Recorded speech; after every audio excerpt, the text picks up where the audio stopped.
কিয়ামতের ময়দানে গাছ নাই, ঘর নাই, বাড়ি নাই, পানি নাই, আহারে তামার জমিন এক হাত বা সোয়া হাত মাথার উপরে আমার মালিক সূর্য উগ্র কইরা ছাইরা দেবা। আমার মালিক বলবে, সূর্য তোর ভিতরে যত তাপ সারো না পারমান বুঝো আমি মাওলা কেমন। বাজা সূর্যের তাপে তামার জমিন পুইরা লাল চামড়ার মতো লাল হইয়া যাবে। বাগুইলা জাগালাই আমার মালিক বলেন, আমার আল্লাহ বলেন, লা ইয়ামুতু ফিহা ওয়ালা ইয়াহইয়া। মানুষ বাঁচবেও না, মরবেও না, মরণ তালাশ করে আর পাওয়া যাবে না। সূর্যের তাপে নাফরমানদের তালুটা টাস টাস করে ফাইটা মগজগুলা ভাতের মতো উতলাইয়া বাইয়া বাইয়া পড়তে থাকবে। আল্লাহ ওই সময় আল্লাহ রাসূল সাল্লাল্লাহু আলাইহি ওয়াসাল্লাম হাউজে কাউসারের পাশে ডাক দিবে, এ আমার উম্মতেরা আসো, এক গ্লাস হাউজে কাউসারে পানি পান করাবো। 50,000 বছর সময়ের ভিতরে পিপাসা আর লাগবে না। হাজার হাজার কোটি মানুষ আল্লাহর হাবিবের হাউজের দিকে দৌড় মারবে। পথের ভিতরে কিছু বান্দা বান্দিদেরকে ফেরেশতারা টাইনা টাইনা ধইরা রাখবে, তারা গলা ফাটা চিৎকার মারবে, আল্লাহর রাসূল আপনি আমাদেরকে আসতে বলছেন, ফেরেশতারা আসতে দেয় না। আল্লাহ রাব্বুল বলেন, ছাড়ো, এক গ্লাস হাউজে কাউসারে পানি পান করাবো। 50,000 বছর সময়ের মধ্যে আর পানির পিপাসা লাগবে না। আল্লাহর ওলিদের ইতিহাস পড়লে দেখবেন সব সময় মালিকের কাছে দোয়া করতো, তাআত ফি কিতাআত হামজাতু ইয়ামানাত ওয়া ইজাবাত হামজাতু।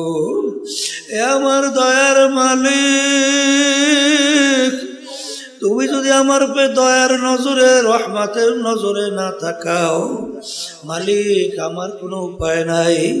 তুমি যদি টাইম দিয়ে তোমার কুদরতি কোলের ভিতরে জায়গা না দাও, মালিক আমার কোনো উপায় নাই। ইমাম গাজ্জালী রহমাতুল্লাহি আলাইহি লেখেন, বান্দা বান্দির ভিতরে মালিকের মধ্যে 500 বছরের রাস্তা আল্লাহ পর্দা আছে। 70,000-এর ভিতরে নূরের পর্দা, এক পর্দা পার হইতে 500 বছরের মতো সময় লাগবে। কেউ কোনোদিন আল্লাহ পর্যন্ত পৌঁছার সম্ভব না। কিন্তু যেই আল্লাহর বান্দা বান্দির প্রতি আমার মালিকের রহমতের নজর আইসা যায়, মুহূর্তের ভিতরে বান্দা বান্দি 70,000 নূরের পর্দা পার হইয়া আমার মালিকের সঙ্গে বন্দাবাদী সম্পর্ক তৈরি হয়। এই জন্য আমার বাজানদেরকে বলবো, পর্দার আড়ালের মা বোনেরা শুনতেছেন, কুল্লু নাফসিন যায়িকাতুল মাউত। বাজান প্রত্যেকটা জানদার একদিন না একদিন তার মৌতের শরাব পান করা লাগবে। ওয়ালাউ কুনতুম ফি বুরুজিন মুশাইয়াদা, শক্ত পাথরের পাহাড় কাইটা লুকাইলো সেখানে মালাকুল মউত আজিম।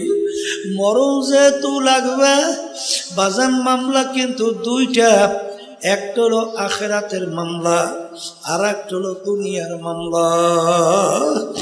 আর দুনিয়ার মামলা ম্যাজিস্ট্রেট কোর্টে মানুষ যদি ঠগে, আবার জজ কোর্টের ভিতরে আপিল কইরা জিতবার আশা করতে পারে। জজ কোর্টে ঠকলে হাইকোর্ট, সেখানে ঠকলে সুপ্রিম কোর্ট সিঙ্গেল বেঞ্চ, সেখানে ঠকলে সুপ্রিম কোর্ট ফুল বেঞ্চ, সেখানে ঠকলে প্রেসিডেন্ট কোর্ট, সেখানে ঠকলে আন্তর্জাতিক কোর্ট। এরকম ধাপ বাই ধাপ অনেক বাজান আপিলের সুযোগ আছে। কিন্তু কবরের যাত্রীরা, তোমার আমার সামনে আখিরাতের 5টা মামলা দাঁড় হইয়া আছে। এই মামলায় যদি খোদা না কাছে একবার কেউ ঠগ, আর দ্বিতীয়বার দুনিয়াতে এসে আপিল কইরা জিতবার কিন্তু আর আশা নাই। মৌতের মামলা, কবরের মামলা, কিয়ামতের ময়দানের মামলা, মিজান পুলসিরাতের মামলা। বাজান আল্লাহু আকবার। আজকে দুনিয়ার মামলায় মানুষ পড়লে মামলা জেতার জন্যে, মামলা থেকে পরিত্রাণ পাওয়ার জন্যে উকিলের কাছে দৌড়ায়। বাজান কত টাকা পয়সা খরচ, এরপরে কষ্টের কোনো শেষ নাই। এর